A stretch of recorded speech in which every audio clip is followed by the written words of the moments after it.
नमस्कार मंडळी. कसलो मासो हा सांगा. मस्त असा मार्केटमध्ये आत ताजो फडफडीत सरंगो मिळालो. सरंग्याक ना मस्त असा जाडा मीठ आणि हळद लावून ठेवले चांगलो 10-15 मिनिटं. मीठ मस्त असं मुराक हव्या.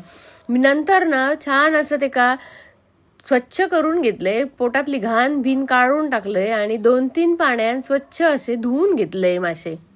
चला मासे आता ना मॅरिनेट करूया. आला लसूणची पेस्ट घेतलंय हय, 1-2 चमचे मसालो घेतलंय आणि त्याच्यानंतर थोडंसं मीठ पण टाकलंय, 2 चमचे आगळ टाकलंय आणि छान असं माशांका चोळून घेतलंय मसालो आणि 10 मिनिटं ठेवून दिले. चला आता मासे भाजून घेऊया. 2 चमचे तांदळाचं पीठ, 1-1.5 चमचो बारीक रवो, घरगुती मालवणी मसालो होय असा छान ढवळून घेतलंय. तवो तापट ठेवले आणि तोपर्यंत ना मासे मस्त असे पिठात घोळवून घेऊया. पटापट घोळवून घेतले आणि नंतर तवो तापवून घेतले छान असो आणि त्याच्यावर तेल टाकले. तेल पण मस्त असा गरम केले आणि मासे सोडून दिले. बघा मासे ना छान असे दोन्ही साईडने कुरकुरीत भाजायचे म्हणजे छान लागतात आणि माशांका टेस्ट पण मस्त येतात. है ना.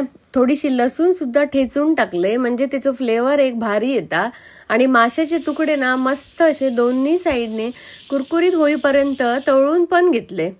बघा आपले माशाचे तुकडे कसे मस्त असे फ्राय झालेले आहेत आणि दिसतात पण एकदम भारी. जोराची भूक लागली आहे आता. चला मग माका कमेंट करून पण सांगा आपले मासे फ्राय कसे झालेले आहेत ते, म्हणजे सरंगा फ्राय. आणि माझी रेसिपी जर आवडली तर नक्की माझं चॅनल सुद्धा फॉलो करा. धन्यवाद.